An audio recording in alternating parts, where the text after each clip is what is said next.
প্রথম আসমানের উপরে আবার আছে দ্বিতীয় আসমান, তার মাঝখানেও আবার এতটা ফাঁকা। প্রথম আসমানটা দ্বিতীয় আসমানের তুলনায় কতটুক ছোট, বা প্রথম আসমানের চাইতে দ্বিতীয় আসমানটা কতটুক বড়? রসুলের হাদিস দ্বারা প্রমাণিত। রসুল বলেন, একটা মরুভূমির মধ্যে, সাহারা মরুভূমির মধ্যে একটা বালিকণা যতটা ছোট, দ্বিতীয় আসমানের তুলনায় প্রথম আসমানটা অতটুক ছোট। তাহলে কি দ্বিতীয় আসমানের কথা না হয় কিছুক্ষণের জন্য বাদ দিলাম, প্রথম আসমান থেকেও কি অনুবীক্ষণ যন্ত্রের মাধ্যমে আমাদের মতো মানুষকে খুঁজে পাওয়া সম্ভব?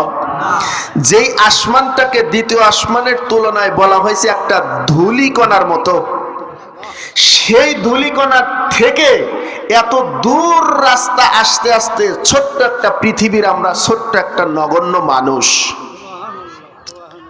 তাহলে পৃথিবী, গ্রহ, মঙ্গল গ্রহ, উপগ্রহ, গ্যালাক্সি গুচ্ছ, মহা গ্যালাক্সি সব কিছু পাড়ি দিয়ে রসুল এখন কেবলমাত্র জিবরিল আমিনের সাথে প্রথম আসমানের দরজায়। আল্লাহ রাব্বুল আলামিন বলেন, সুবহানাল্লাযী আসরা বিআবদিহি লাইলাম মিনাল মাসজিদিল হারাম ইলাল মাসজিদিল আকসা।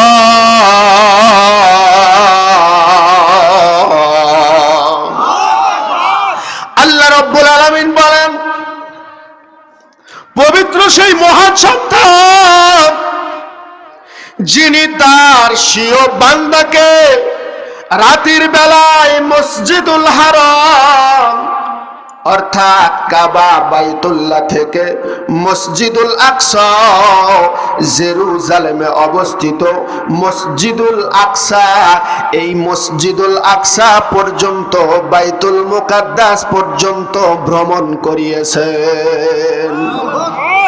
এ বন্ধু মুসলমান, ইতিহাস সাক্ষী, কোরআন সাক্ষী, সূরাতুল বনী ইসরাইলের 1 নম্বর আয়াতের ব্যাখ্যা করতে গিয়ে অসংখ্য হাদিস বর্ণনা করা হয়েছে।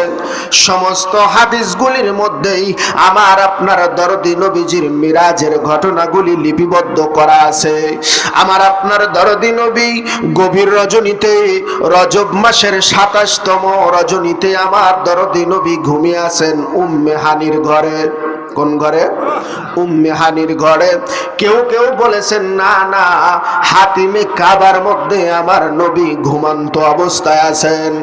হযরত জিবরিল আমিন গভীর রজনীতে আমার আপনার জানের নবীকে ডাক দেওয়া উঠায়, ইয়া রাসূলুল্লাহ, ইয়া হাবিবাল্লাহ, হুজুর আপনি আর ঘুমিয়ে থাকবেন না, আর ঘুমিয়ে থাকবেন না, আপনি তাড়াতাড়ি করে ঘুম থেকে উঠুন।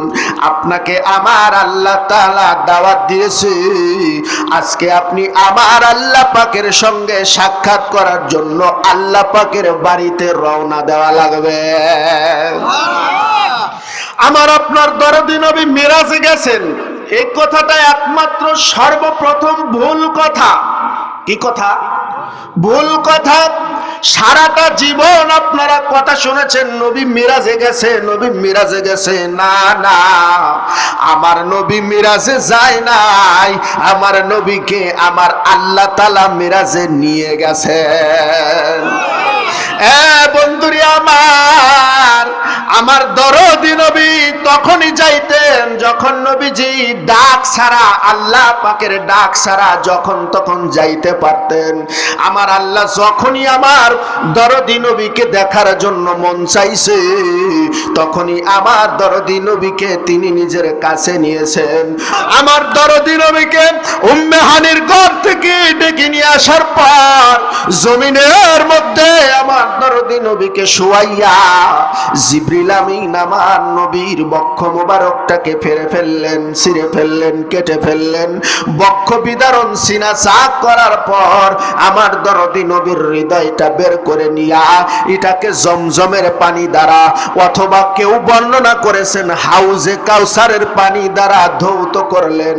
ধৌত করার পরে আবার সেই হৃদয়টাকে আমার নবীর বুকের মধ্যে সেট করে দিয়া দরদি নবীকে বললেন, ইয়া রাসূলুল্লাহ, ইয়া হাবিবাল্লাহ, আপনার সামনে যে একটা বাহন আছে, এই বাহনের উপরে চড়ে বসুন।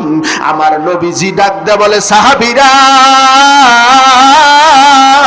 মিরাজের রজনীতে আমি যেই সওয়ারির মধ্যে উঠে সওয়ার করেছিলাম, এই সওয়ারটার নাম হলো বোরাক।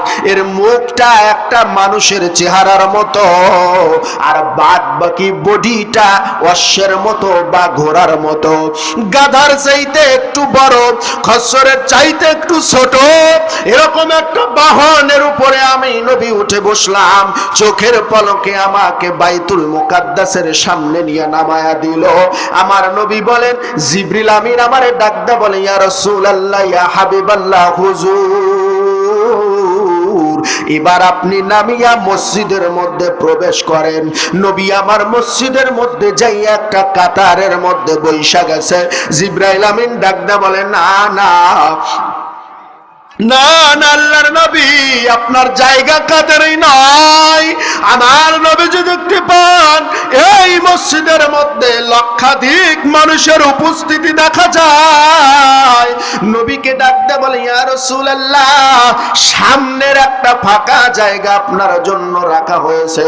আপনি ওই জায়গায় গিয়ে দাঁড়ানোর সঙ্গে সঙ্গে পিছন থেকে সমস্ত মানুষেরা নামাজের জন্য কাতারবন্দি হয়ে দাঁড়ায় যাবে। আপনি নবী আজকে নামাজের ইমামতি করবেন। এই লক্ষাধিক ব্যক্তিরা আপনার পেছনে নামাজ আদায় করার জন্য আজকে প্রস্তুত হয়ে গেছে। আমার দরদি নবী নামাজ আদায় করলেন। নামাজ আদায় করার পর জিবরিলকে ডাকতে বলেন, ও ভাই জিবরাইল, আয়াখি জিবরাইল, আমার পেছনে আজকে যারা নামাজ আদায় করলো এরা কারা? এদের পরিচয়টা আমি নবীজি একটু জানতে চাই। জিবরিল ডাকতে বলে, ইয়া রাসূলুল্লাহ, যারা আপনার পেছনে নামাজ আদায় করেছে এই ব্যক্তিরা আপনাকে চেনে, এই ব্যক্তিরা আপনার সম্পর্কে জানে, তবে নবী গো আপনি তাদের সম্পর্কে জানেন না।